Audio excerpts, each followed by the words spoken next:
Bro, he looks like shit. That's so awesome.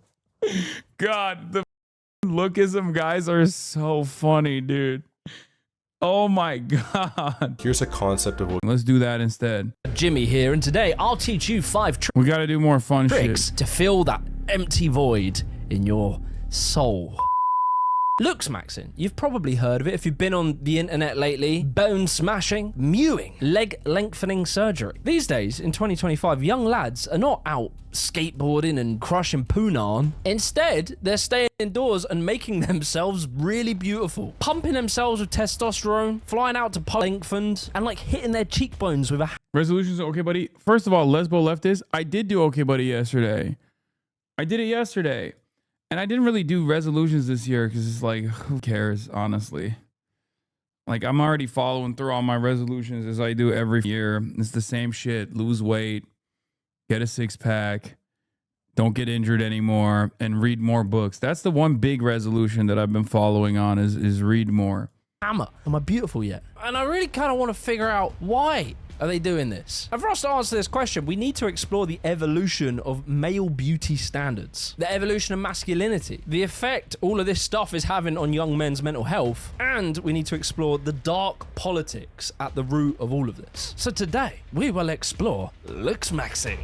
So this video for me really starts back in summer, where I got an email from a company called Elite Hair who offered to sponsor me a hair transplant. I was kind of offended because I didn't need one. Look at this bad boy, come on. So what I did, I said I would agree to it if I'm allowed to say whatever I want and talk about the dark side of cosmetic surgery, which they agreed to, and if I can give the hair surgery to a friend that really needs it. Amazingly, they agreed. And so here we must introduce my friend, Alex. Just that I was suffering from like Okay, hair that's loss pretty for a fire. long time, and I actually made my own TikTok video about it. I was trying to like say, if you have a haircut like this, it can help you look good. And Damn, bro, he's cooking Alex right now. God damn, dude. At least he got a free hair transplant out of it. God damn, though. I was like, no, it doesn't. Now, my boy thought he was going to, give some men inspiration if they're balding. Turned out the post backfired and he just got obliterated in the comments. Ooh, bro's barber is a comments salesman. here, they were pretty mild compared to some of the comments that we will go on to see in the LooksMaxxing forums. So yeah, me and Alex, we headed out to Turkey, and as soon as you arrive, you see this conveyor belt of men, endless men, coming to Istanbul specifically just to get their hair done. And as soon as I saw the scale of this thing, there was one thought in my head, and that was that when I was growing up, when I was younger, it would have been unimaginable for a man to get a hair transplant back in the 2000s. And I'm not talking about the technology. It would have been unimaginable for the simple reason that if you got a hair transplant, all of your male friends would call you gay. If you grew up in the 90s or the 2000s, you'll remember this period of time where everyone would use the word gay as an insult. Ian, wake up, fat. Judge rolls in 20, so if you want to ride to work, you better get your poop in a group. Okay, I'll be right down. No, now, Clay Aiken. All right. No, now, homo. Just give me a minute. No, now, sissy. This is a very important phenomena for us in understanding the current obsession. Dog, back in the 2000s, like it was forever ago.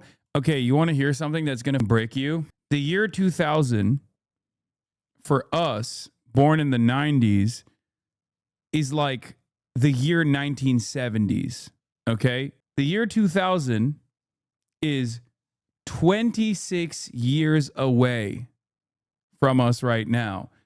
As in, for us born in the 90s, it would be akin to thinking about the 60s and 70s, okay? Or the 70s and 80s. So when people who are 26 years old right now think about like the 2000s music, for us born in the 90s, it would be like music that you listen to in the 90s. Like, oh my God, that is, okay, this is incredibly someone is out of control. What is happening? What could be going on right now? You can kind of see her wagging her tail too. She's like, what's that?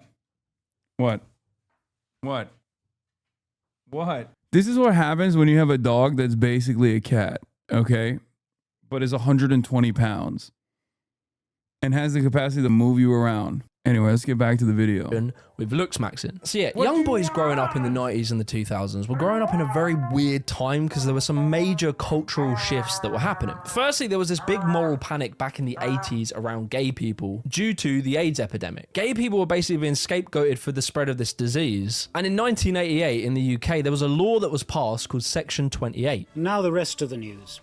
The government is to ban the promotion of homosexuality in schools. I obviously don't want children taught that the gay and lesbian lifestyle is natural or normal. It is not, it never has been, and it never will be. This law made discussing homosexuality in school illegal. So you couldn't learn about it. You couldn't understand why people were gay or anything about it because the schools weren't allowed to tell you. Another shift that had happened, back in the 70s and 80s was feminism. Women's participation into the workforce was on the increase. And the old male breadwinner identity of the past had been threatened. As well, the 90s was just after the 80s glam rock, gender bending kind of era, where people like Prince and David Bowie were massive figures. I mean, look, Ricky Gervais used to dress like this. It was completely common in the 80s for men to dress like this. And so, yeah, the 90s and the 2000s became this massive cultural backlash, like the pendulum swinging the other way, and resulted in this like cartoonishly hyper masculine culture. You son of a bitch. What's the matter? The CIA got you pushing too many pencils? I'm talking Rambo, I'm talking WWE, football hooliganism, lads mags. All of these things were basically telling men that, emotions are gay, beauty routines were definitely gay, fashion was gay. Any deviation from like baggy jeans, skate shoes, and a t-shirt, and you would be scolded by the simple act of someone calling you gay. And what the word gay was doing when it was used as an insult was largely used as kind of a way for men to police other men's behaviors. But then things would take a turn with the introduction of metrosexuality. The rest of the sofa can just relax because guess who's here? Guess who's here? I'll tell you who's here. Sexiest man alive, ladies and gentlemen. It's official. All right, so David Beckham, he rocks up wearing a sarong. The boy's skin glowing, moistured to perfection. Groomed stubble, jewellery, blonde highlights in his hair. I was asked to shave it off when I first did it. I was sat in the changing room and I had a hat on at the time because Sir Alex Ferguson hadn't seen it. So obviously that was interesting when I took my hat off, and we had an hour before the kickoff and he said, go and shave it off. Really? I have a same story where I think it might have been literally after he got the mohawk, but I got a mohawk as well. There's a photo of it somewhere out there. Chat has seen it before, but I got a mohawk, and the principal, we would do every Monday morning and every Friday afternoon, we would sing the national anthem in front of the entire school. All of the classes would line up. The principal in front of the entire school said, Hasan, what the is on top of your head? I had a mohawk. She told me to get back to my house and shave it off, which I did. Another experimental thing I did was also when I shaved a racing line to the side of my head. That was another experimental moment that I had. Just called you out in front of everyone? Yeah, no, I got called out in front of every single person before the Pledge of Allegiance, not even the Pledge of Allegiance, the national anthem was sung. There it is. There's an even worse photo out there with me doing the with the mohawk too. Also, this fit goes kind of hard, huh? Like, that's what I look like. I think this was like 7th grade or 8th grade or something. Is it this pic? No, that's not. That's the man bun era. Also another experimental phase that was bullshit. Made worse by the fact that I was so broke I had to shave my own head until it grew into a man bun. Okay, dude. This is worse. Okay, dude. Okay, yeah. None of you want to experiment. Shut up. Like, the boy was pushing boundaries, right? And the thing is, ladies loved him. Let me just show you this picture. Do you feel shy here? When mom find the milk bag. Okay, I'm not going to give you a week off. Actually, you know what? I'm going to give you 5 minutes off for that. Because it's not a poop sock, but a milk bag instead.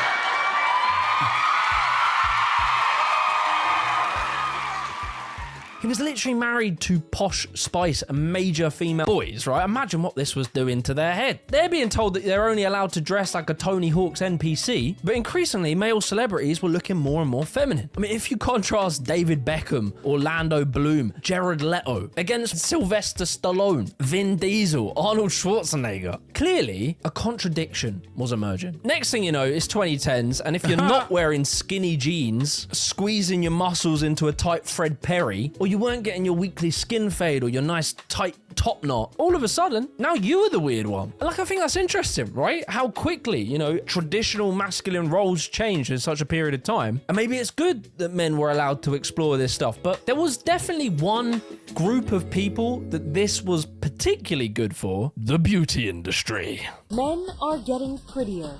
The era of highlighting masculine macho beauty has faded, and now gonminam, or pretty-faced men, are at center of the new fad for makeup. The male beauty industry has exploded in recent years. I couldn't even find data on it back in like the 90s and the 2000s. That's how small it was. It went from being valued at 17.5 billion in 2015 to 202.6 billion in 2022. And that was the big thing I noticed at the Elite Hair Clinic, was that honestly, from what I saw, it was like 90% men. And it's not that they don't offer stuff for women like they did, and you do see women there, but clearly men getting hair like a core demographic. And that shocked me, because if you travel back 20 to 25 years ago, the beauty industry was entirely aimed at women. You know, women were the ones being tortured by the magazines, you know, Cosmo, Glamour, Heat. Like, the stuff they would say to women was cruel. Like, they were being forced to be like super thin, to be like a size 0. For a period of time, they were being told that they need to chase the heroin chic and try and lose so much weight that you get like a thigh gap. And that's what the magazines did, right? They would shame women and force them to pursue like an unrealistic beauty standard. Why? So that they could sell them shit.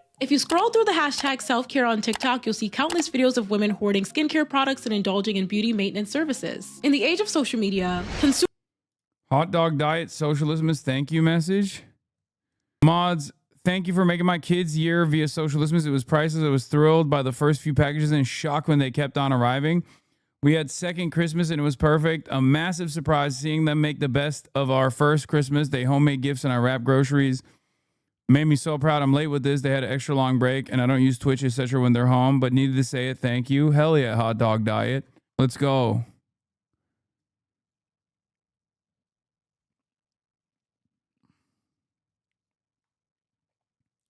consumerism has hijacked the concept of self-care, reducing it to products and services geared towards external validation. But now, right, from like the mid-2010s onward, for the first time in like modern history, we were seeing these same marketing strategies being used on men. To answer the question, which is why is it that, you know, young men and women continue to sacrifice parts of their lives in order to get more and more and more and more, I think it's because aside of the immediate financial relief, consumerism is built. I mean, you've spoken about this. Consumerism is built on a sense of inadequacy. But look, it wasn't just the potential to sell beauty products to men that would give rise to what has now become LooksMaxxing. There were other things that were happening in the background that was creating a deeper insecurity in young men. According to a 2024 UK report, fewer and fewer young people are having sex or having relationships compared to past decades. Almost half of American Gen Z men report having zero romantic experience in their teens. And a lot of this can really directly be tied to the post-2010s decrease in what is called third places. Third places being just, you know, communal places outside of your home and your work. Places that you can just hang out, socialize. They have been shutting down at an alarming rate, and you can see it in the data. And like, it's kind of obvious, right? If it costs you like £100 to leave your house to get some food, some beer, and do some activity, well, if you have a generation of young people that are making less and less money as prices are going up to do activities, doom scrolling TikTok LooksMaxxing videos and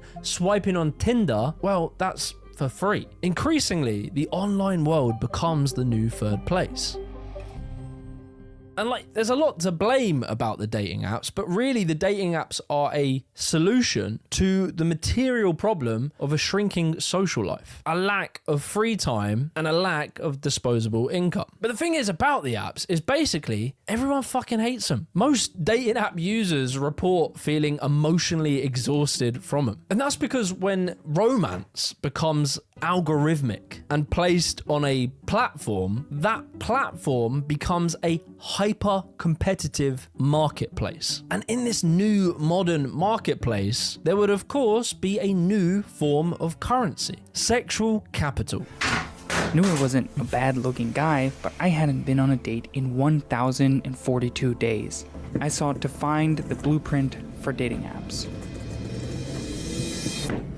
I got so many matches that I started scheduling dates every single day and ended up going on 30 dates in 30 days. Now look, online dating is very different to dating in real life. Real world feedback from, you know, trying to talk to someone you like, it works out sometimes, it doesn't sometimes. That feedback is quite literally the thing that shapes one's personality and one's confidence. You know, perhaps you're an average looking guy and you go to a house party and you're a bit nervous, you're a bit awkward, and then you have a couple of beers, you relax, you crack a fucking banger of a joke, you make some cute girl laugh, and you score a little kiss on the cheek. You might have been a nervous wreck when you entered that house party, but now you're walking home like fucking Billy Big Bollocks. But when that real life experience disappears, but you still live in a society that the magazines, the films, the television endlessly glorify celebrity men and which beautiful woman they're with, in a culture that is deeply obsessed with your status, with wealth, with power, young men continuously get fed a message that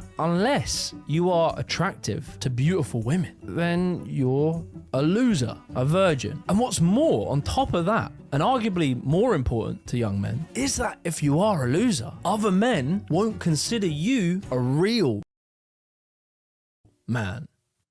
So yeah, think about it, right? What if you are one of these young, awkward, nerdy boys, which is kind of most boys, and maybe you haven't found yourself yet, or you might not have found people that are similar to you? Well, these young lads increasingly start finding solace in online communities. Communities that create entire ideologies and theories around why a girl hasn't spoken to you yet. They're mostly young men, usually virgins, who blame women and attractive guys for why they aren't in a relationship or having sex. And if your only experience of talking to women is on Tinder, where your entire personality is compressed into a few images, measured by an algorithm, and ranked amongst millions of other men, in that environment, a new kind of pseudo-scientific religious cult built around facial structures, height, jawlines, and evolutionary biology is formed. And the umbrella term for this world is, of course, the manosphere. Lately, I've been hitting the old doom swipies over here,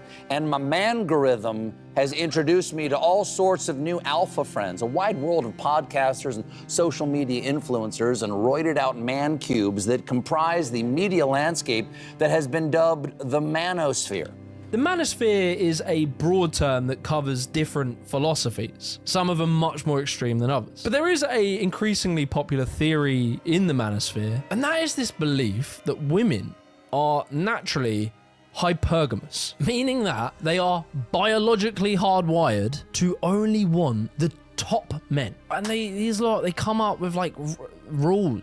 He's in the pocket on this issue. This is an issue that I talk about all the time as well.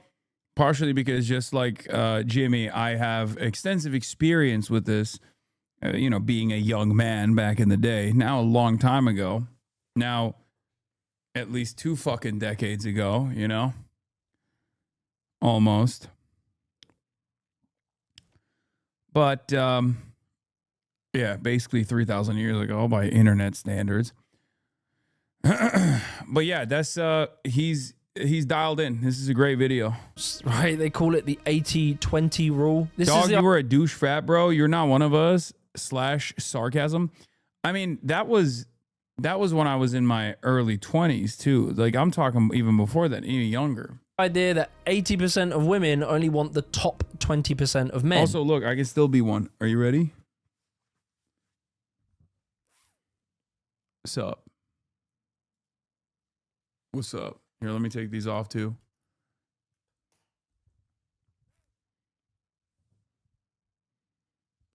I have to squint like this because I can't see.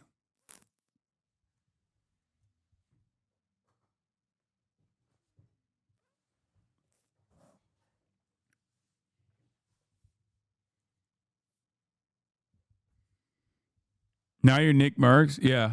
In looks, status, and money. And they believe that women are biologically incapable of loving average-looking men. As a high-value woman, before you say to that man, you can have a day off and you're allowed to be sad today, you will only even acknowledge he exists if he's ignored how he feels 99% of the time before that. Because if he was sad most of the time before that, he never would have got to a place where he could attract a woman like you. So where the fuck did they get this idea from, right? Well, there was some data that came from dating apps where it showed roughly 80% of women selected only 20% of the men. And this is one of those things where if you read that, it might sound scientific until you actually look at it. On apps like Tinder, right, men massively outnumber women. According to a 2025 summary of app usage data, globally, around about 75% of Tinder users identify as being men, whilst 25% identify as female. And you know, if you were to like maybe ask a woman, why don't you use Tinder as much as men do? Well, they might tell you that there's some very creepy men on those platforms. Terry, 70, ugly and horny, and I love eating smooth young. My favorite is 69, although I also love Cowgirl because I get to maul those gorgeous melons. Also, I love Doggy. So, most women go on Tinder and very quickly get overwhelmed. Most leave. And it might surprise you, right? You know, because in this environment, women have the pick of the litter and they might swipe and pick the best looking men more. But shockingly, this doesn't result in better quality relationships that they report being more satisfied with. Quite the opposite. According to data, relationships that are formed online tend to report less satisfaction than those relationships that are made in real life. It's almost as if women value things more than just good looks. But of course, that would require talking to a real life woman. And in the world of the manosphere, that's a big no-no. Females who have been emotionally manipulated try and manipulate the men won't listen. That will make the female have more respect for the man. The frame will change. The female's mind will start to naturally align with the worldview of the male. And like, man, I cannot explain how untrue hypergamy is in women. There is endless data showing that 81% of men and 86% of women will marry by the age of 40. If it's 80-20, the maths ain't working. And increasingly, women are actually dating down. More women are dating men with lower levels of education than them. As well, increasingly, men and women are earning similar-ish wages. But you know, data aside, that hasn't stopped a whole world of LooksMaxx creators, from people like Face IQ, Wheat Waffles, Austin Wayne, Clavicular, amassing big audiences in which a lot of their content focuses around hyper-analyzing men's faces, showing how much attention they get as a good-looking white tall guy in an Asian country, and then selling height growth pills in the description. Clavicular talking about taking testosterone since the age of 14, as well as taking meth to suppress his diet. What drugs do you take in a day? I'm taking testosterone every single day. Take 7.5 milligrams of Accutane a day. I use crystal for hollow cheeks. I'm not a huge longevity guy. Now, look. That hat backwards is Loki sending me. Can I get a whiff, sir? Wait, do people get turned on by the backwards hat? I thought I looked like a clown.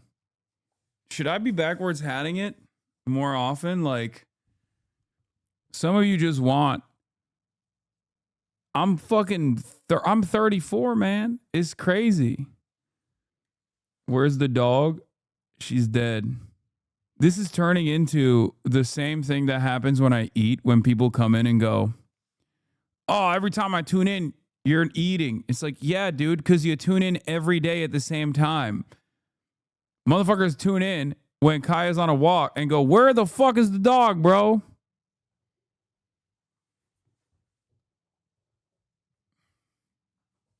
She's dead. E trying to make Kayagate too. Good luck to Ethan on his endeavors. This is surely going to make people love him and love Israel and turn around and go, oh my God, we were so wrong about you. You were actually the correct way. You were actually defending, Palestinians' rights the only appropriate way that you could, the only appropriate way that anyone should. Everyone else should go to prison. That's what's going to happen. LooksMaxxing, to some degree or another, has kind of always been around. However, it has been massively boosted lately, and there is a reason why. The red pill. Right? When a nerd comes to me and goes, I'm a total nerd, I want to learn game. I'm like, bro, you need to learn more than game. Because you look like a bitch. My girlfriend would beat the fuck out of you. The red pill shit really popped off around 2021, 2022 with the rise of Andrew Tate. And you had their sort of lackeys, Fresh and Fit, Sneeko. And their whole, kind of general sales pitch was that you need to be an alpha man. An alpha man is someone who wears tight-fitted, muscular t-shirts, who poses in pictures looking tough, buying fast cars to impress other men online, whilst treating women like shit and talking down on them like they're children. Now, these lot, they were massive for a period of time, but they have heavily fallen off lately. And the whole thing didn't just disappear. God. Instead, they got replaced by people like Clavicular. I use crystal. So yeah, the red pill's messaging was kind of things like eat healthy, go to the gym, become rich, and obviously treat women like inferiors. And actually, this form itself was also an evolution of the very original pickup artist. The really early lot used to teach guys that it was all about psychological tricks and clever lines that you have to say to trick women into thinking that you were not a loser. So yeah, LooksMaxxing is the current evolution of the previous Andrew Tate red pill ideology. And it makes sense, right? Because presumably, young, nerdy, awkward guys. Our daily Bowden socialist update. Oh shit. Why are there Hasan Piker quotes on here? Hasan Piker, January 7th. I like that you guys rep Zoran Mamdani when the school very clearly does not. By the way, have you guys noticed that? Even though he's the fucking mayor now, I feel like at least now they can honestly rep him, right? Also, what is this website design, dude? God damn, this shit is stuck in a time when most of you motherfuckers were not even alive. Yeah, 1995 Socialist Club looking ass website, dude. HTML4, it's under construction. That's crazy. This is crazy. This shit looks like GeoCities. CSS is bourgeoisie decadence. Ha ha ha ha ha. Oh, this is like an old school schizophrenic trot unk would put this together. Okay, like on its own. Hasan Piker, January 8th, 2026. Look at how ass this website was yesterday. It's still ass. Oh my God. Okay, listen. I love you guys, okay? Respect to the Bowden socialists. Yeah, this website is serving Y2K realness the old-fashioned way still. Respect. After going to the gym a few times, probably realized that they weren't going to get a Bugatti anytime soon. And just wearing sunglasses indoors and doing this thing with your hands, it's probably not going to score like a Minecraft kid some super... You have the same PSL score as Tom Wilson. How come you didn't tell me? Superman actor and new LooksMaxx icon. About Chloe. I'm her daddy. I don't even know. It's not like I ever had a chance with her. What would make you say that? Because I'm always standing next to you. She called me daddy. I don't even know her mama. There is 0% chance my PSL score is almost this high. That's crazy.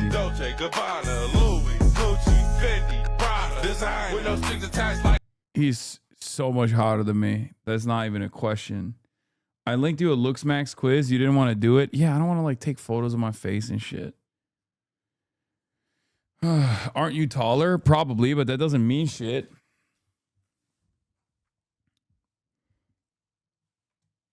Don't worry, it's all fake. I mean, I don't worry about this.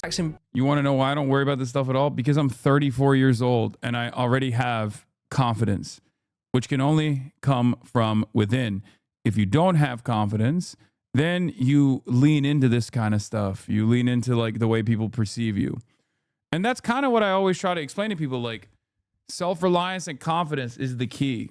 Okay. And you can achieve it by improving yourself. You can achieve it by improving the way you look, grooming yourself better, figuring out what kind of haircut works, figuring out what kind of beard works in your face, figuring out what kind of clothes work with your body.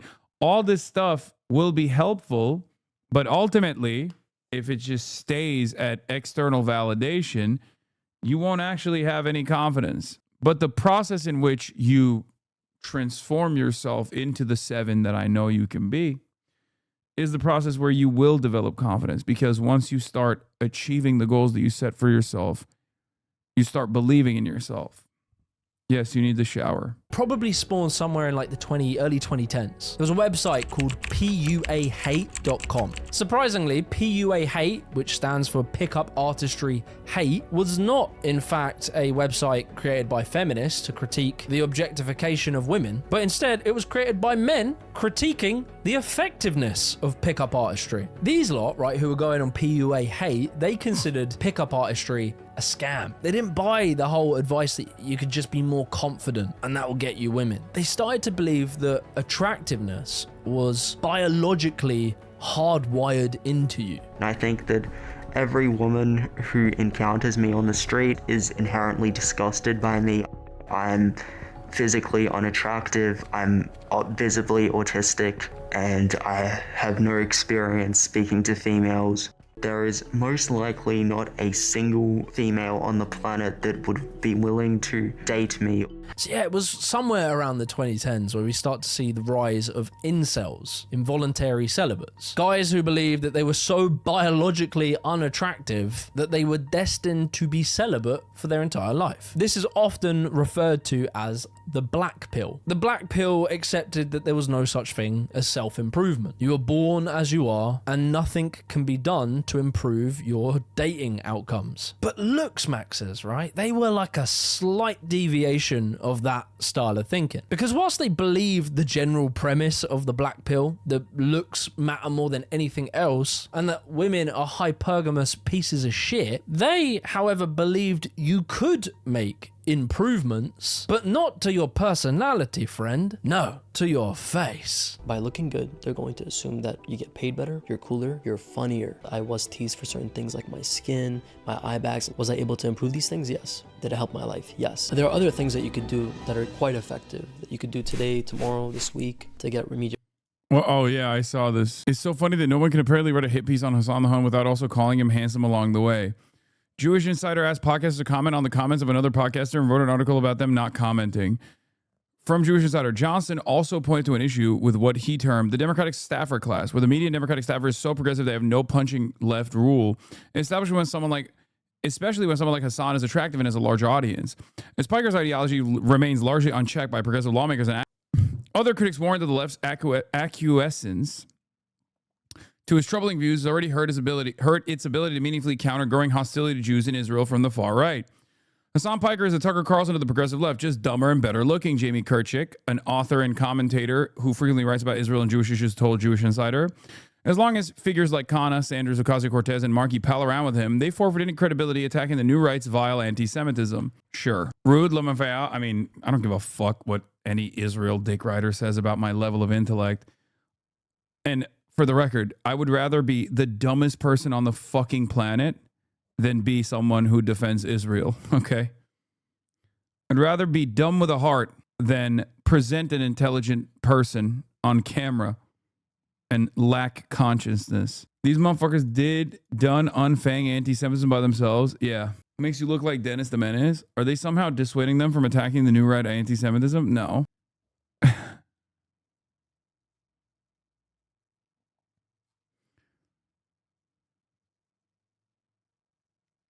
Acquiescence. I said it right. No? That's a trap. You can't be dumber than them. I'm not, but it doesn't matter. Like I said, I love when my enemies hate me, okay? You are my enemy. If you are pro-Israel, you are my fucking op. You are my enemy. You are nothing to me. So you can say whatever the fuck you want. Anyway, what? You have to check out this TikTok from one of those guys real quick? So 5'8", it's not gonna work. It's not gonna work. You know, you like my little sister. Nobody wants to say it, but heightism might actually be worse than racism. You see, oh, hell no. Yeah, bro, who can forget? Who can forget when people under 5'6", men under 5'6" were not allowed to drink from the same water fountains as men over 5'6"? God damn, bro. That is crazy. This has 273,000 likes, bro. Holy fuck. Wait, that's why they have 2 drinking fountains. That's why they have the shorter drinking fountain. Oh my God, I didn't realize. Heightism. Roller coaster rides and 2 separate heights for 2 separate drinking fountains. That's what it was. Is height segregation. Of course, I'm a tall, so I don't even fucking know. Common Syrian L. This guy, I want to like this guy, but he's just so fucking insane. Racism is socially condemned. You say something racist, you lose your job, your reputation, your platform, etc. Yeah, except no. You say something racist, you fundraise $1.5 million. Okay, so I wish this was still the meta. It's no longer the meta. You say something racist, they give you your job back as a government prosecutor. Okay, one of the immigration prosecutors the government has literally posted Adolf Hitler in a positive manner, and they quietly brought his job back. They quietly were like, yeah, we'll investigate this. And then now he's a government prosecutor again. One of the largest content creators on this platform just spews bile on a daily basis and has a legion of toxic ass fans. Society punishes you, but mock someone for their height, that's not condemned. It's actually normalized. It's entertainment. Yeah, I wonder why. Like, here, I'll flip the script, okay? This guy would probably never make this argument, even though you can make the exact same argument about fat shaming. Okay. Can you imagine if someone were to make a video about fat shaming being just as bad as racism, or if not worse than racism? What do you think this guy would say? Okay. What do you think? You lack the credibility to talk on this issue, Tolly. Fatism is worse than racism. If you made a video about fat shaming, this dude would fucking lose his mind. And no, I know that people can lose weight, but they can't add inches to their fucking height. I know. The point is not whether or not there is a change, whether or not this is a factor that is in your control. The point is, making fun of someone being fat or making fun of someone being short is just making you a bully, but it doesn't have any sort of attachment to systemic forms of oppression. Okay? It does not. Because your height or your weight can change the way people, but it doesn't actually genuinely cause real systemic discrimination in the way that racism did and still does to this day. Ain't no fucking cop is pulling you over and being like, oh, you're fat, you're going to prison, okay? Oh, you're short, jail for you, shorty. Like, there are so many. You didn't get redlined on the basis of being fat or on the basis of being short, okay? Fuck. Come on, guys. Wake the fuck up. Yeah, doctors are like, hey, sorry, we can't. I don't want to treat you because you're too short. Yes, fat phobia has its own systemic oppression, though. I know. Okay. Yes, there are different points of discrimination on the basis of being short and on the basis of being fat, and there's validity to these arguments. But comparing it to racism is fucking insane. Hello. Ain't nobody was enslaved for being short for 400 fucking years. And if their kids were also short, because, you know, that carries on genetically, then they were slaves too? Really? That's the argument that we're making here? Fuck. Yeah, I'm enslaving the fatties is not a principle that ever existed. Bro hasn't heard of Oompa Loompas. You're a tall. Your opinion is invalid, to be honest. Okay. Yeah, they should ask a question to a fat black person. Like, what do you think is a worse form of discrimination in society in modern day and age? Being fat or being black? Exactly. It's what is, was it Baldwin? Who about this? You know, you can be queer presenting, and you can be black. There is definitely levels to this in terms of discrimination, systemic discrimination. Or a short black person, ask them that too. A mix of both, not gonna lie. Come on, man. Yeah, the American government. Who could forget when the American government did the move bombing on a fat family for being short and fat, when they dropped C4 out of a fucking helicopter. And then the fucking police chief said, nah, keep the block burning. And then they took the bones of the short and fat people that they killed, and they distributed amongst different college campuses until like literally fucking 5 years ago, when they returned the bones of the short and the fat people. Who can forget that?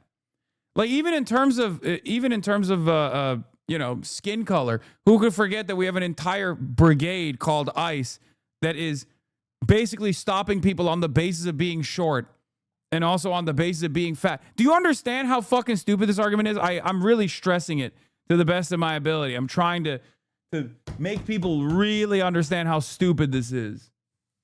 Okay? Same argument applies when you shouted for 2 hours about Nazi people in modern time, dear. Wait, what?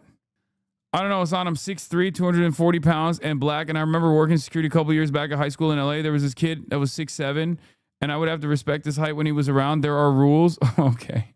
Yeah, they're stopping Mexicans for being short, dude. That's what they were doing this whole time. Yeah.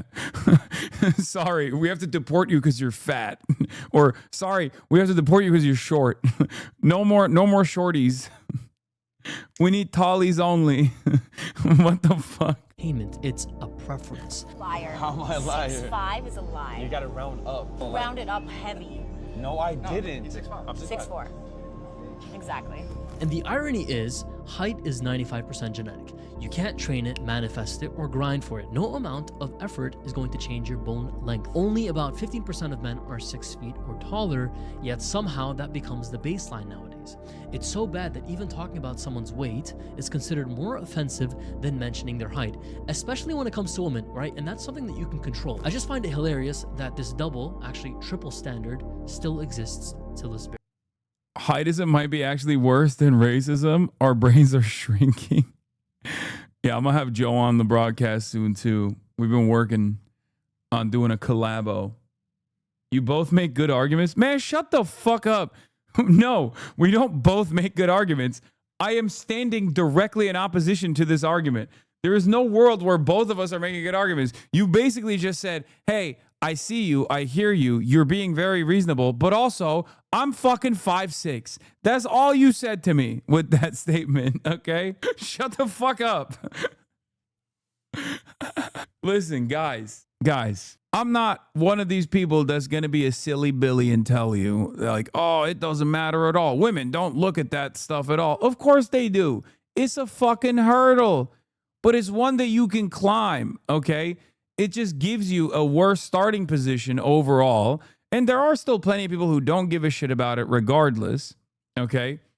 But ultimately, it's absolutely something that does not lock you in to into a different category unless you make it the number one factor in your fucking personality, okay? It's that simple. Yes, for all the shorties, you can be a manlet or you can be a short king. But it's entirely up to you to choose which path you might take. That's it. Ugh.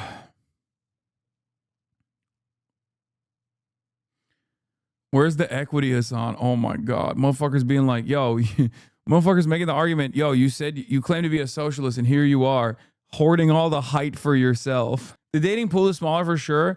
No. You want to know why that doesn't even matter?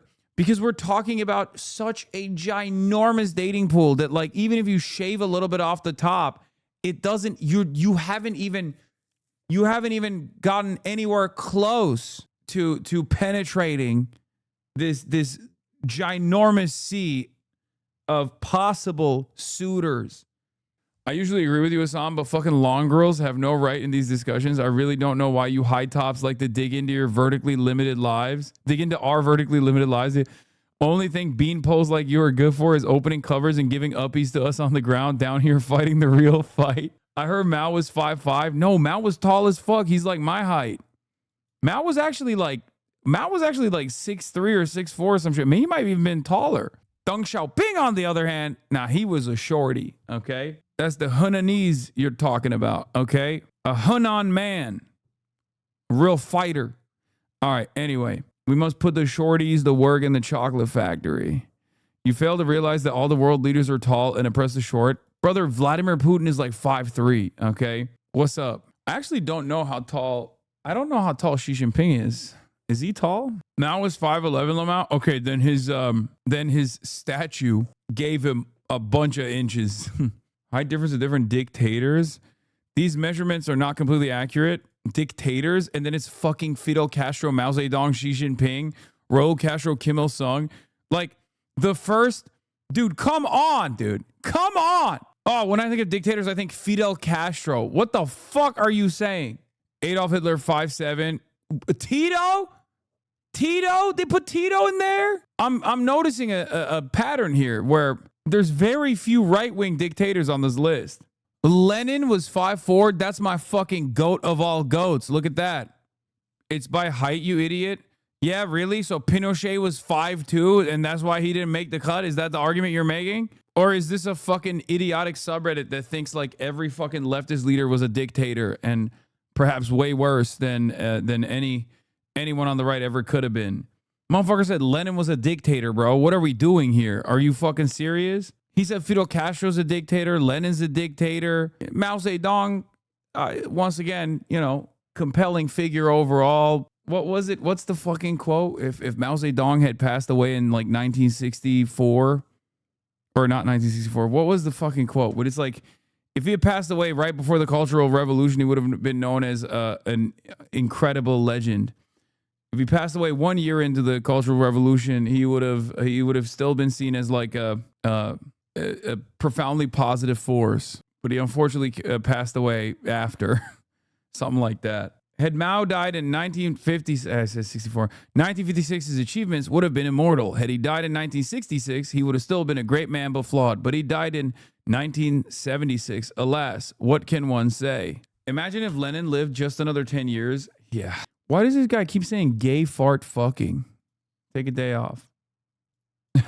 Yeah, bro, I was talking about how cool is it that Canadians can go to Canada, can go to China without a visa. My coworker immediately said, yeah, well, she's a dictator. Also, Tiananmen Square. Liberals are so turbo fucked in the head everywhere.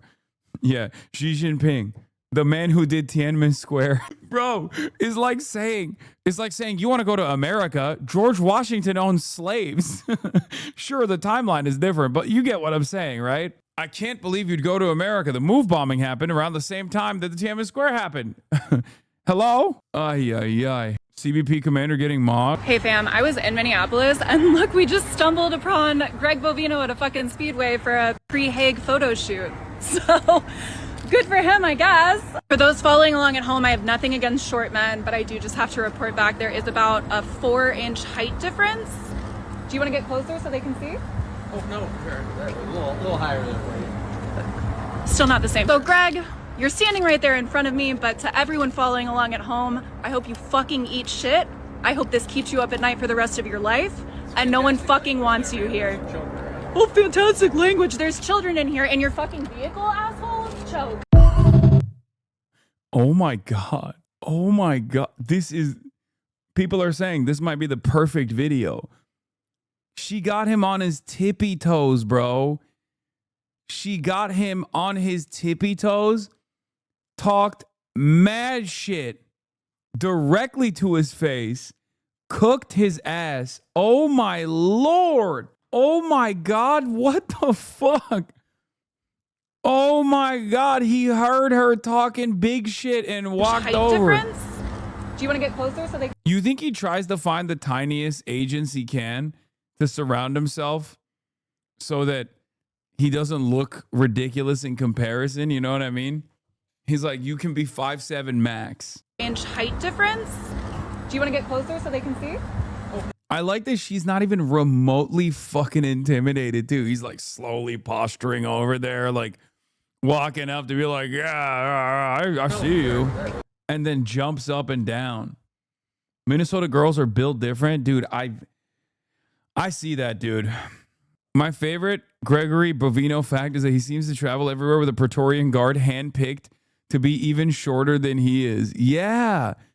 Yeah. You see this? Oh my God. She's from Chicago and a lawyer. Well, she's my queen now. Respect. Oh my God. He's got a manlet brigade, bro. What the fuck? And he's got lifts on too. He really does. I mean, he is giving fucking one battle after another. Champagne. Careful. Oh my God. Yeah, actually. By the standards set forth by that one LooksMaxxing TikToker, I'm technically being insanely inappropriate here because, like, I'm making fun of an omega racist for being short. Therefore, I'm actually discriminating against ICE agents in ways that they could never discriminate against others, right? results. Now, yeah, LooksMaxxing, it gets pretty extreme. And while some lads might take it with a pinch of salt, just, you know, get a good skincare routine and go to the gym and get a haircut, others might find themselves going deeper into this online world where they surround themselves with fellow LooksMaxxers. Yeah, she's dope. I just followed her back. That's fire. Who become increasingly obsessive, increasingly nihilistic, and increasingly harsh and abusive to each other. And I do really want to be clear here. Not every single layer of men's self-help is the extreme toxic form. The simple advice of go to the gym, be healthy, dress well, join social groups of people with similar interests, get a hobby, develop your personality, and importantly, speak to women. No, God! No! It's pretty good advice. But that's the thing, there's this old expression which is, once you get the message, hang up the phone. Because the problem, right, with that very simple message is, you know, it's all nice and all, that's great, yeah, do all the things, but my name's GigaChad Jimmy69 and I want to sell you some shit. And so we see this really interesting thing, right, that is referred to, like in general business, as market incentive escalation and differentiation pressure. So what you see, right, is as those original self-help guys that tell you to go to a gym and, you know, get a hobby, as that market of, you know, creators get saturated over time. I don't mind you talking mad shit on that dude, but stop going after height, dude. I'm 5'2.5". Not all short dudes are pieces of shit. Wait, what? I never said that, dude. That's why I said there's short kings and there's manlets. And it's entirely up here and entirely in here that makes that difference. That's what matters, okay? You have the option to be a short king or you have the option to live your life as a manlet. And for a lot of people, it does unironically stem from how much they let this stuff bother them, how much they let this stuff be a major hurdle for them that they can't clear. And no, I'm not making a pun about height, okay? I'm not. I know everybody always says, this is, you know, you're doing a height pun. I'm not. There is a market pressure to become more extreme in order to differentiate yourselves from your competitors. Also, here's one thing you have on me all day, every day. Weightlifting. If you are under 6 foot, you can walk into a gym, sneeze on a bench press, and you'll have pecs. Okay? I can spend my whole life lifting like a motherfucker with my tall ass. And unless I get medical enhancements, it is going to be very difficult for me to fill this frame. Okay? And I have been. I'm saying this as someone who has been lifting for years and years and years and years and years. You get a major stat boost. Being under 6 foot at the gym is like steroids. It's like having steroids. I swear to fucking God. Old ass senior talking. I mean, this is a common gym trope. Everybody knows if being 5'6" is the best you can be in the gym. Is the best height for gym. Straight up. Straight up.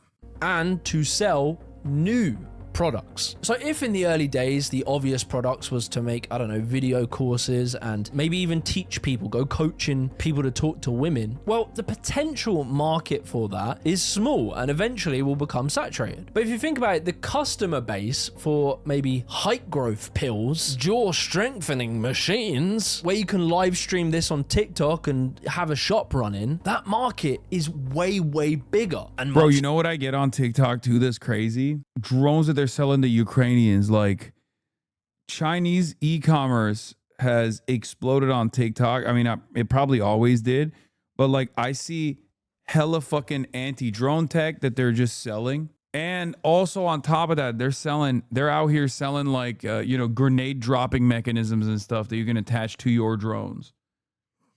Less saturated. And eventually you find yourself in Poland getting leg lengthening surgery. New at 6, people all over the world are enamored by a Riverdale man. He just returned from Turkey. This is one of the craziest things, by the way, the leg strengthening. It's like there are very, very few people that get this fucking surgery and actually can like continue walking without a crutch for the rest of their lives. It is one of the dumbest things you can do. where he had surgery to grow from 5'5" to 6 feet tall. Wow. I wanted to become the best version of myself, mentally, physically, and spiritually. And for me, that included height. So in order to bamboozle young men into doing insanely stupid shit to make themselves better looking, these LooksMaxxers have to create a comprehensive sales pitch, complete with pseudoscience and jargon. And so they created something called... This is a myth. It's not about height. It's about testosterone inhibiting growth. A lot of dudes over 6 foot have lower T levels than short men on average. This isn't a meme. There's even treatments where taller men will take large doses of testosterone to keep them from growing. Wait, what? Why would you want to be fucking not taller? I'm so confused. High testosterone stunts your height growth? As a short woman, I can't even tell if guys are short or tall because they're all taller than me. Yeah, there's also that. You mean like gigantism or something? Bro, your heightism is insane. Okay, shut up. Only tall people are obsessed with height IRL. I have actually had the exact opposite experience where I don't recognize how tall I am until we're talking about height and then everyone yells at me. Or even like I don't know how tall I am because I'm just taller than everybody else usually. So whenever I the only time I ever fucking realize what I look like is when I get photographed. When I get photographed around others and then I look back at the photo, I'm like, that's gross. I look like that? That's disgusting. That's how I feel, at least. I know people won't believe me. Nice sob story, taller. I know. I know.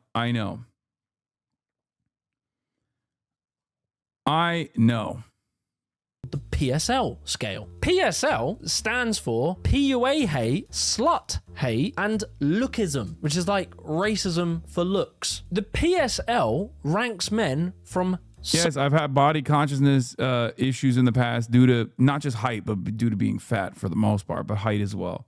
I mean, look, the answer to this is simple. Would I rather be shorter or the same height? And my answer is I would rather be my height. Like, I'm happy with my height. Would I be shorter or taller? I think ultimately I'm still happy with my height. Like, it doesn't matter if I'm taller or not. But ultimately, I mean, that in and of itself proves the argument, right? Like, at least from my perspective, which is that I am fortunate. Like, I get it. I'm fortunate. I understand that. Stop virtue signaling, shaking my head. If I was virtue signaling, I would say I would rather be shorter than taller.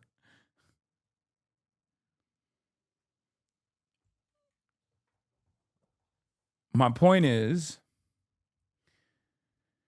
there are, I guess, issues that you don't really consider when you're taller, like higher likelihood of getting cancer, shorter lifespans in general. Okay, not being able to fit into places, a society that's not designed for your height. But none of that matters. It's not bad enough to want to be shorter.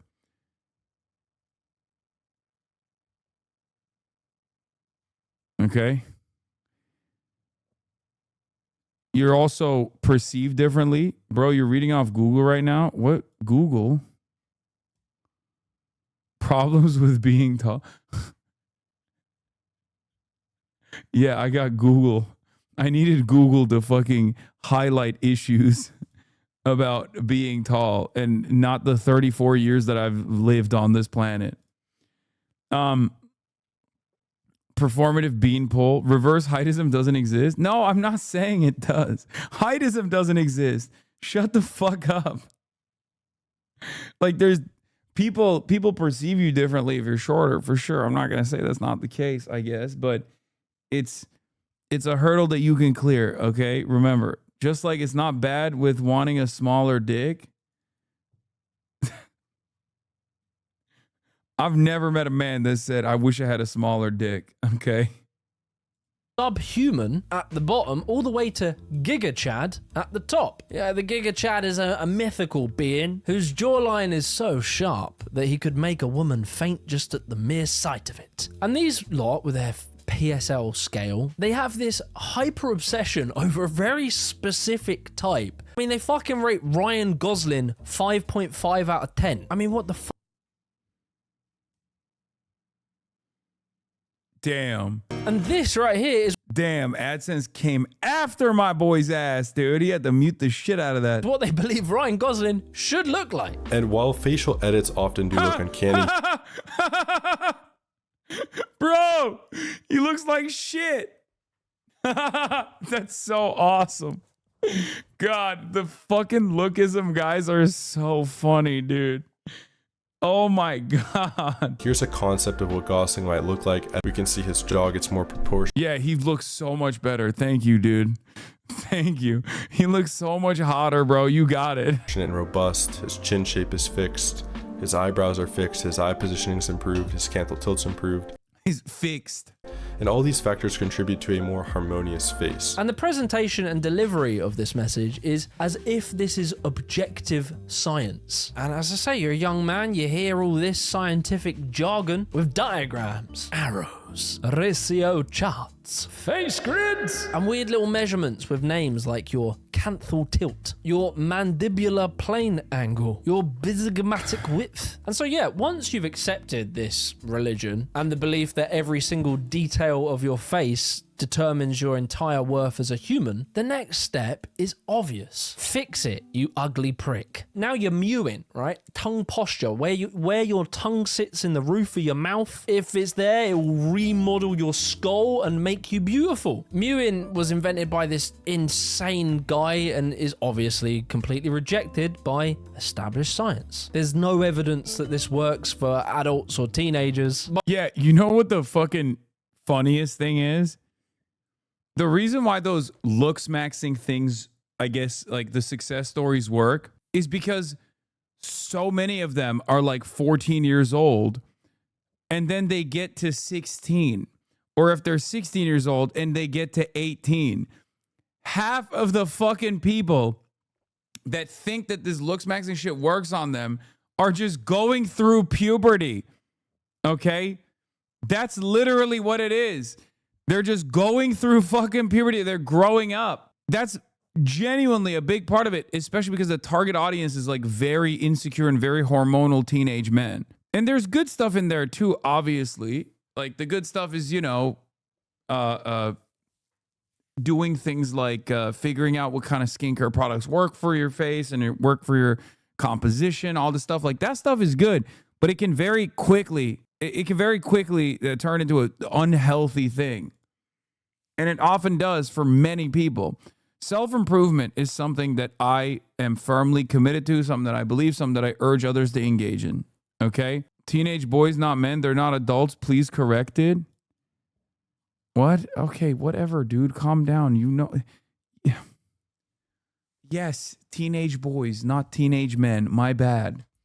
Okay? Jesus Christ. Obviously, that's what big feminism wants you to think. But my whatever. man said, please correct it.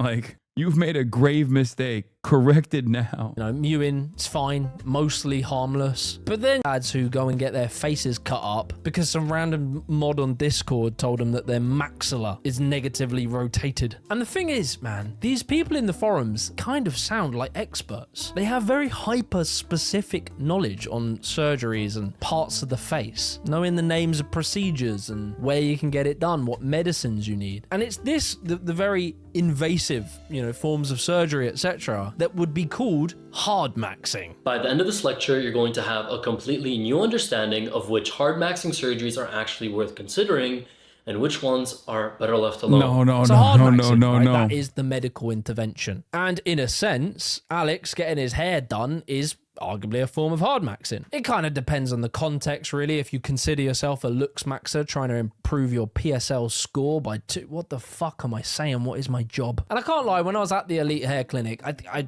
didn't think that people looked like LooksMaxxers. Maybe some of them were, but mainly they were in their like 30s to 40s. And I would say a LooksMaxxer is probably someone very young or in their early 20s. And I think this also helps reiterate that this obviously all lies on a spectrum, similar to self-improvement. There are some truths. Obviously, good-looking people probably find life a bit easier.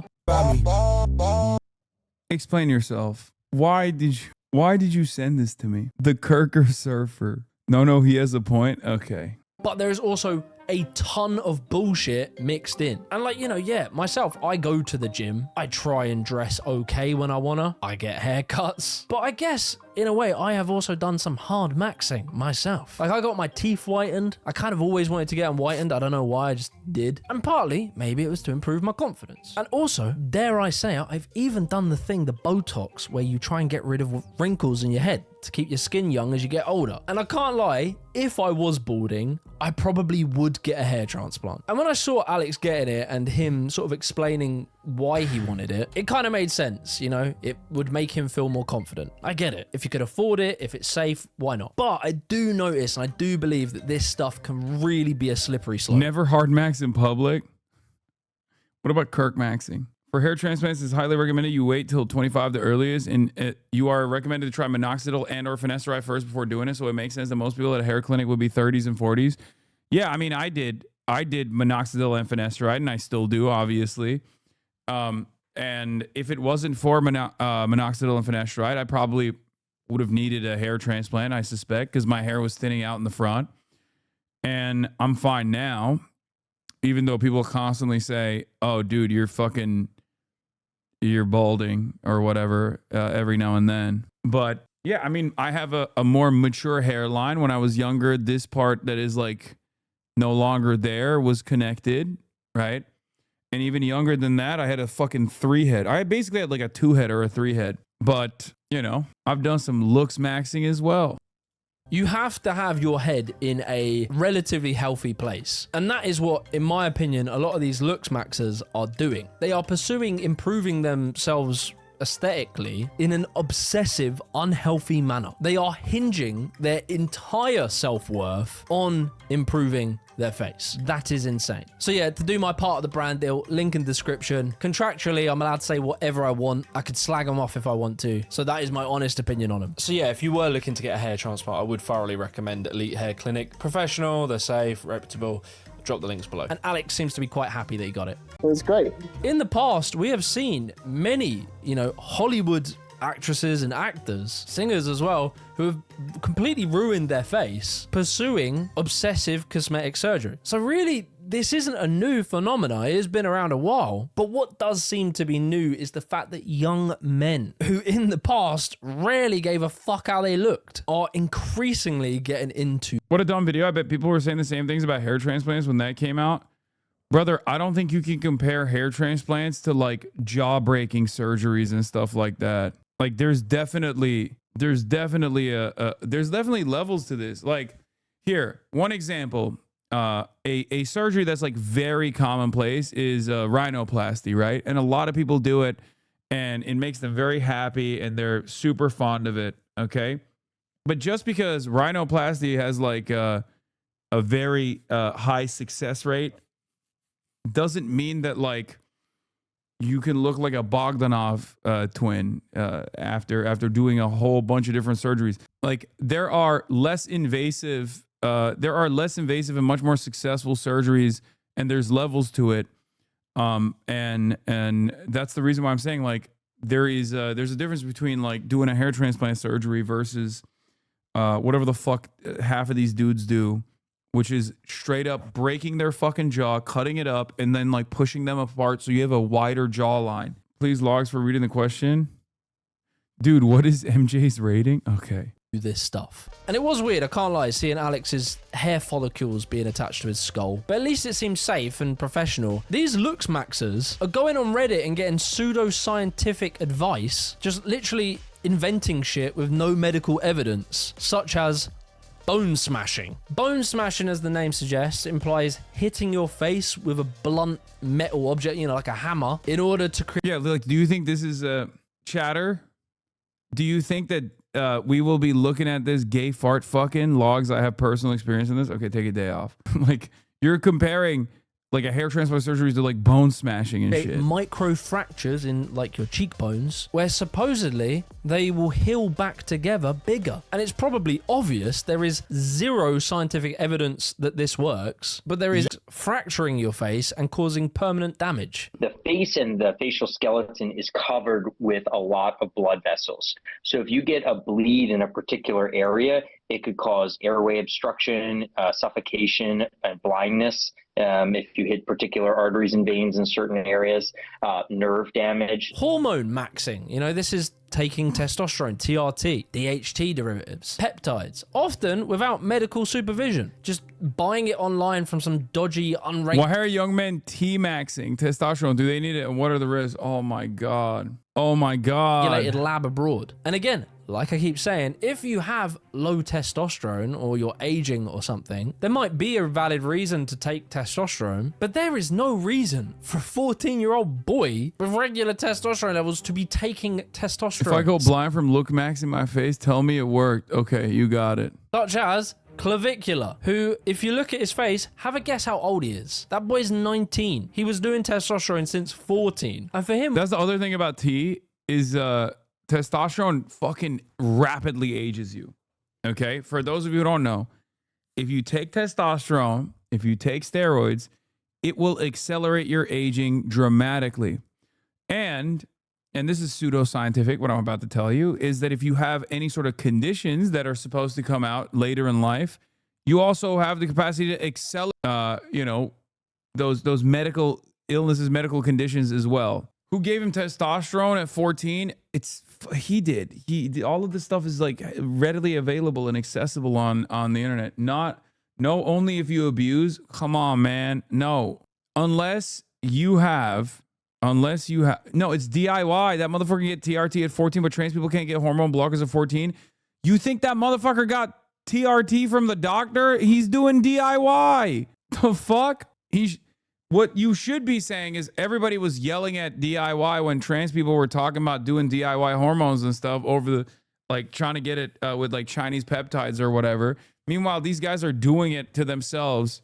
They're doing DIY, but that's it. So stupid. Why he's particularly a case study is because when he talks about why he's doing this, he says that it's an investment into being better looking because good looking people have better outcomes in their life. He's basically selling young kids like a neoliberal economic ideology, applying it to their faces. For fuck's sake, is there anything capitalism will keep its grubby hands off? He claims that 35 grand he's spent on this shit is a worthwhile financial investment into his future because it will give him more opportunities. And he openly admits not caring about longevity and his health. I'm not a huge longevity guy. And like, I would say probably the most extreme of all this stuff is height maxing, where again these guys have convinced themselves that women only date 6-foot men, despite the average man being like 5'9" or 5'10". Why 6 foot? Well, because they've never spoke to a woman, and 6 is a nice round number. So some of these lot have taken to getting on a plane, flying out to Russia, Turkey, or Poland to have both of their femurs broken and then lengthened with metal magnetic rods. Some of these guys stay in the hospitals for 6 months on crutches, and it can take like a year to relearn how to walk, all for an extra 5 centimeters of height. And obviously, I don't need to say it, this surgery is highly controversial, it's widely illegal, and the pain is unimaginable. This surgery, it's gone wrong a bunch of times, leaving people in severe pain. And the most tragic part of all of this is, at the end of the day, users who go on these forums, these discords, in the eyes of their community, they will never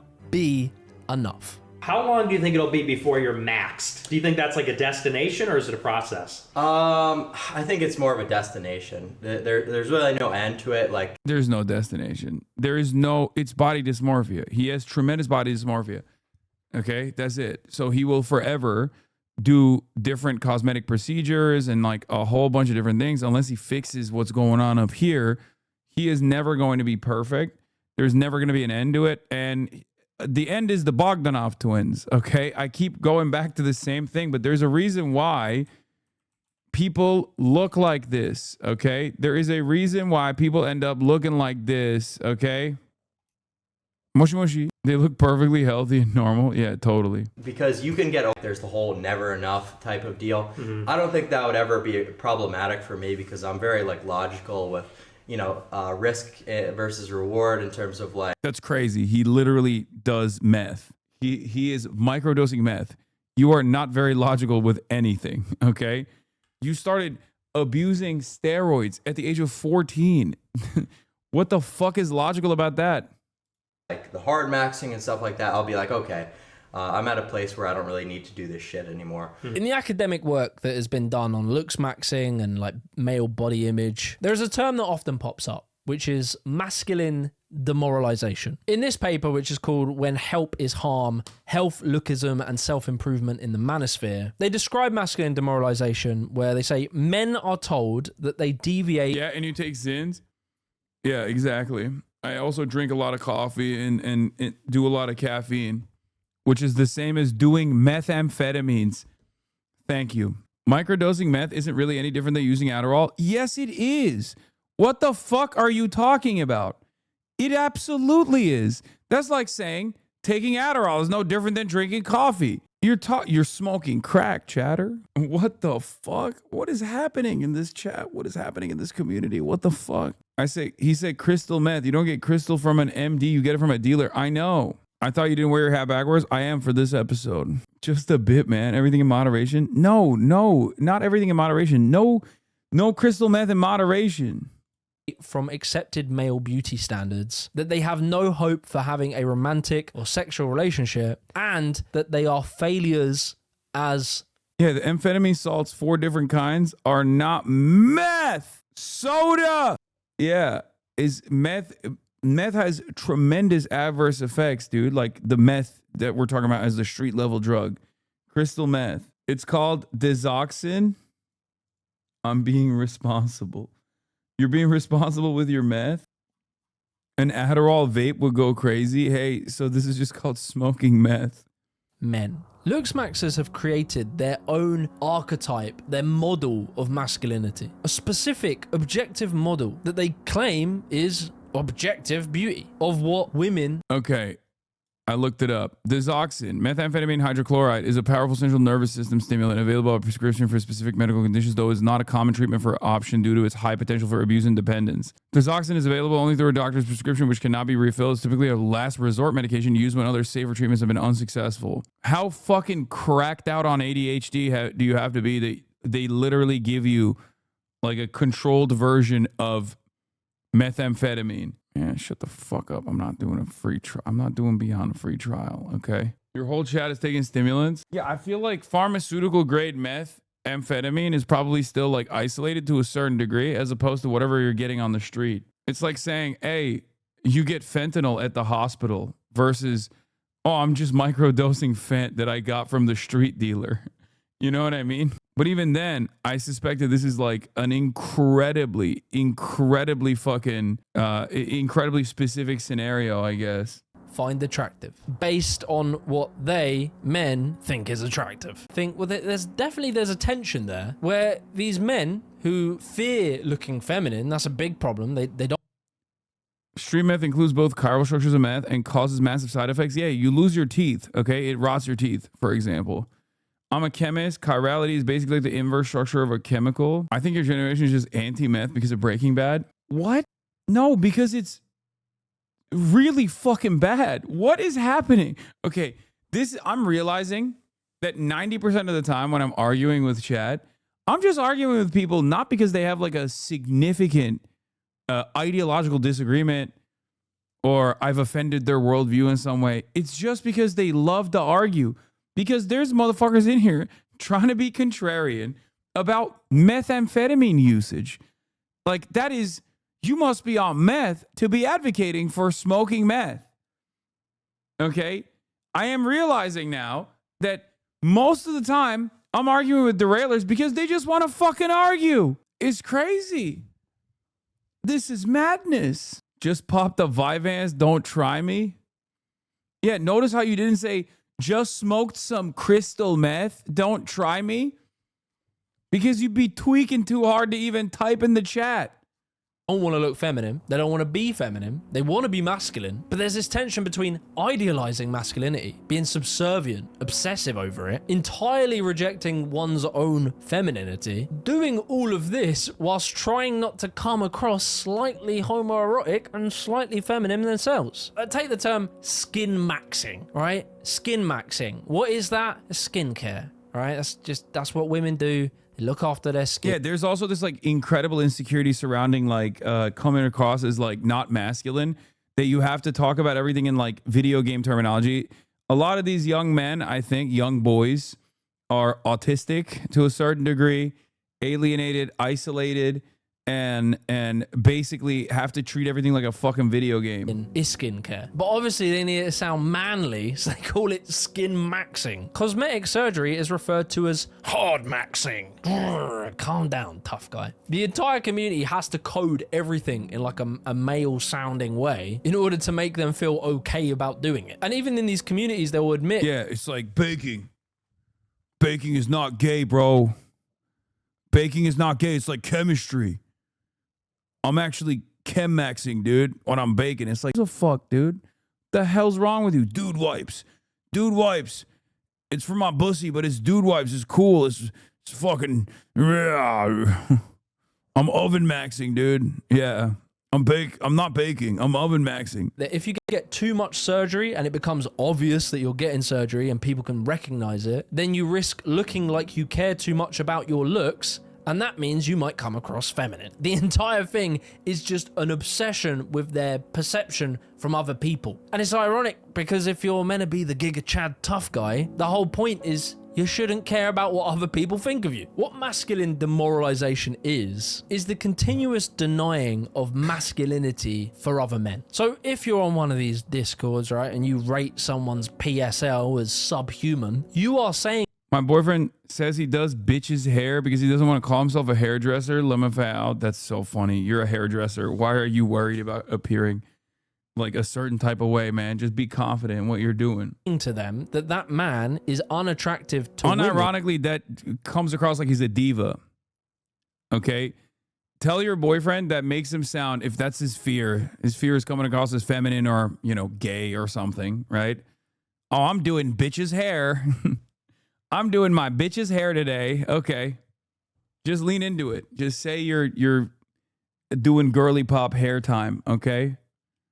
Just lean into it fully. You sound sassier when you say you're doing bitch's hair. I do bitch's nails instead of I work at the Mac. You can't say the B word and have the backwards hat. Pick one. True. I just realized dropping the hard B while wearing a backwards cap is basically going to cause like 25 TikTok videos from people being like, you see?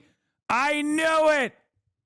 I knew it. Look at him. He's wearing the same hat that all of the disgusting pig men that ruined my life, that treated me in the worst ways possible. He is reminding me of those men right now. This guy fucking sucks. I knew it. I'm bro-maxing. And being unattractive to women will make you a virgin for the rest of your life. And if you're a virgin for the rest of your life, you're not a real man. And that's like the darker psychology of this, right? Is that in a weird way, these people on these forums who are dishing out abuse, and my God, if you see some of the comments, it really is abusive, the shit they say to each other. The person dishing out the abuse feels some kind of power because they position themselves as the arbiter of what is masculine. By simply calling someone a subhuman, they're able to deny someone else's masculinity. And then if you dish out some advice, what they should do to improve their face, you feel a little power trip because you're making them conform to what you think they should do. Often users of these forums talk about how negative it is on their mental health, but they get addicted to these forums, spending hours and hours every day, despite the irony that the whole point is so that young men can quote-unquote ascend themselves up as men to have better lives, be healthier, make more money, meet women, etc. In reality,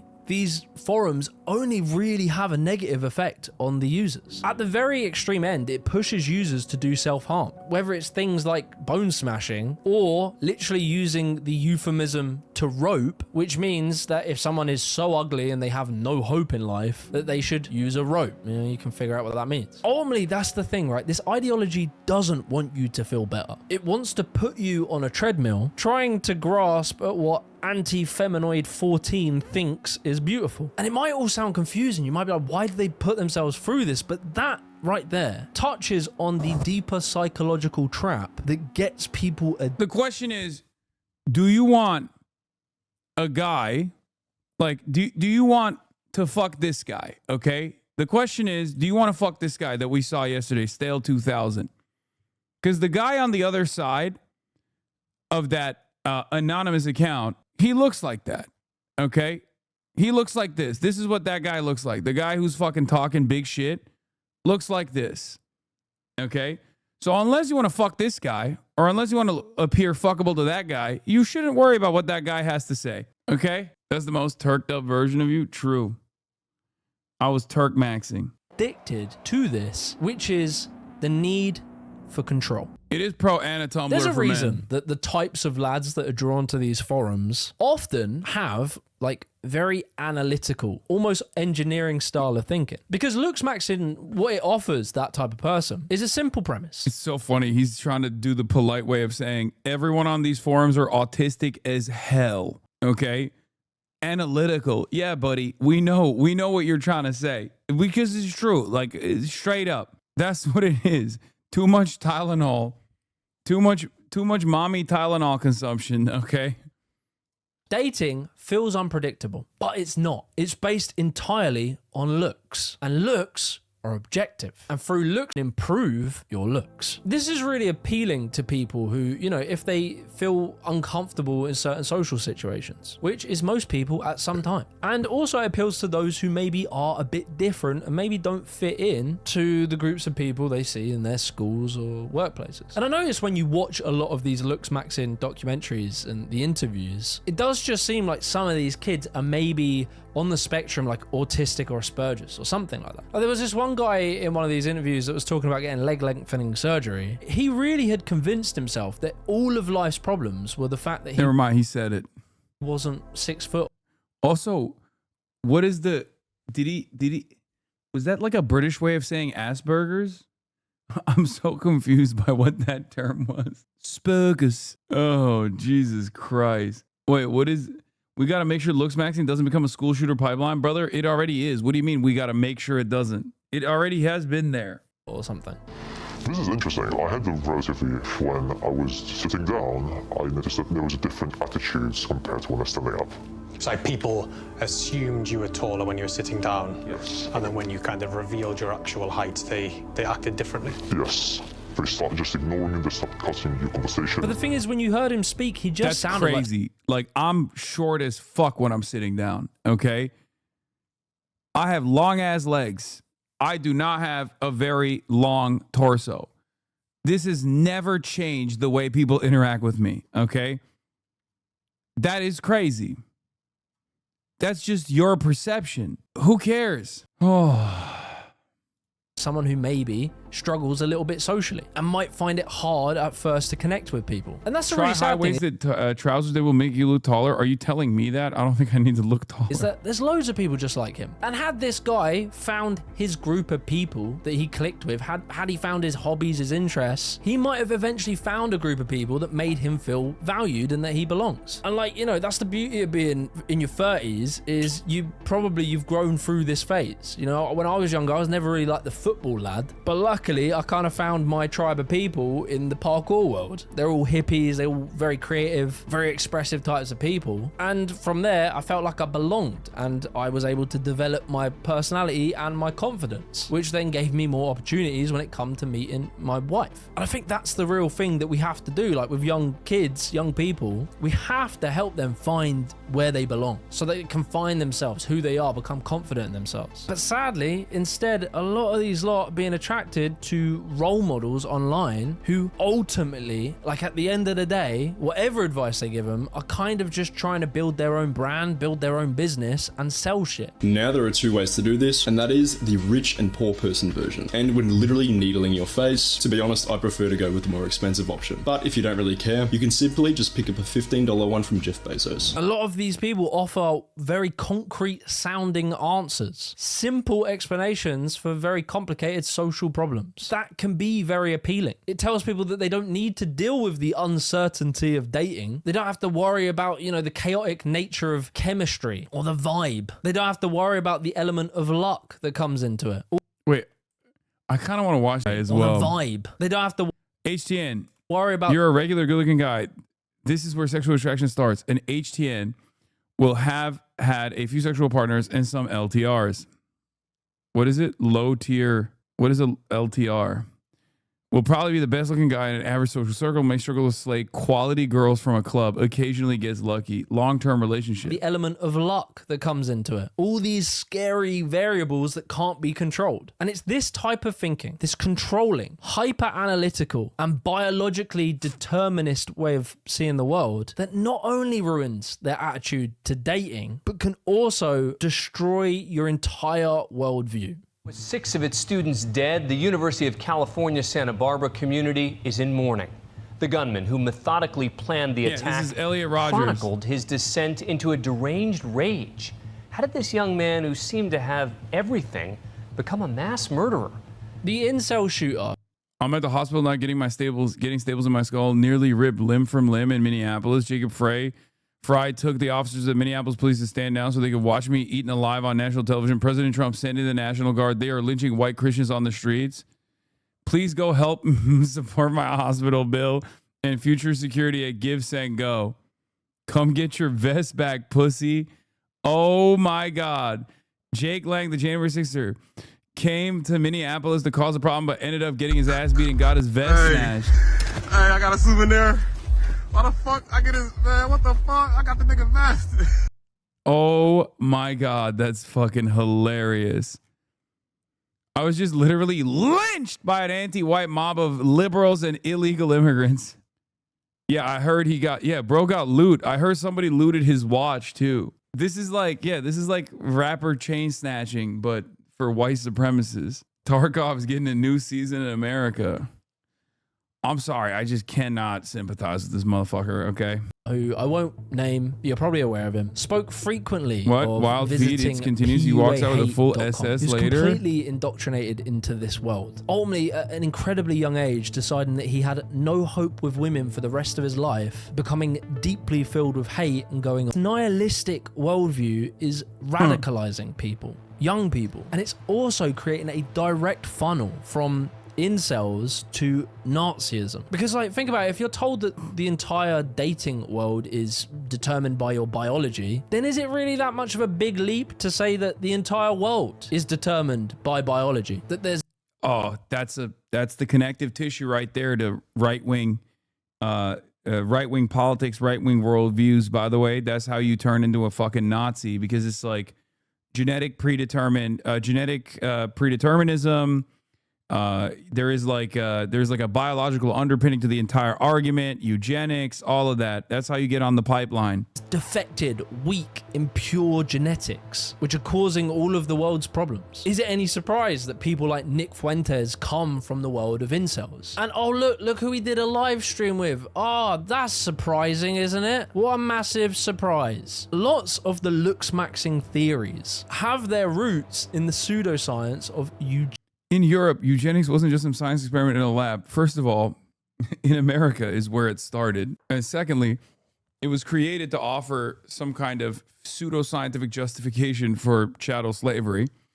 And last but not least, it's bullshit. You're ascribing real social stigma and real social rules to basically aesthetic traits. You're deciding that there is a far more consequential outcomes for you off of very marginal and utterly irrelevant genetic differences. Like, the whole point is, yeah, some people have different color skin. It's not that consequential. It's not that big. It's not like that.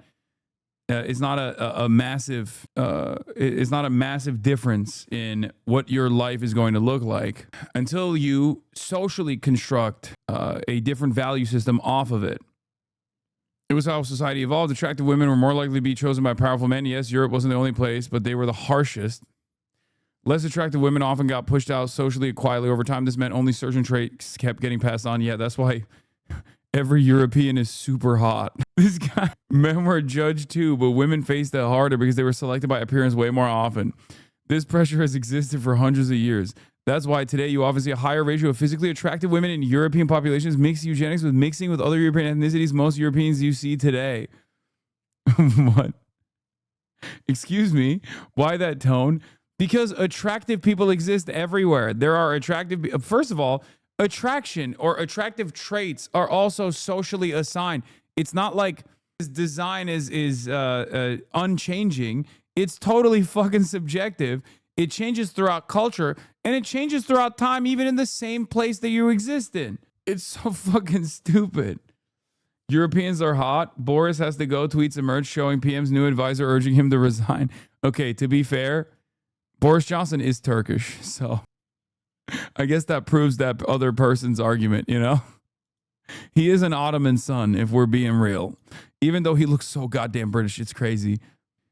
Other places like India has had its own version of eugenics, but it looked different. Instead of filtering through looks, it was filtered through caste and through arranged marriage. The system wasn't based on raw attraction. It was about social order, family honor, religion. That means even if someone wasn't considered physically attractive, they still had a chance to marry and have kids.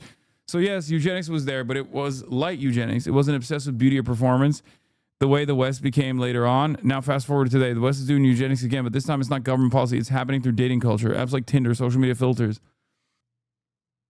Bro, this is crazy. Eugenics. Hitler used the term subhumans. He also had his whole worldview around the perfect archetypal Aryan man. This is a structure of thinking that can be sold to people who feel their position in society is insecure and that they want to feel in control. And as our world is in an increasingly insecure economic and geopolitical time, where you as a young man have always been told you need to grow up and be a real man, and you're told historically that real men dominated and ruled the entire world, but there you are, a little wage cuck at Amazon who hasn't spoken to a woman or even another person in the last 2 weeks. You feel small, and so the draw to feel like a strong, powerful man is alluring. The idea of returning humanity into like a Darwinistic natural order where men are in charge by birthright. I will not be surprised if the next evolution of LooksMaxxing will be to far-right political ideology. So we got Nick Fuentes here.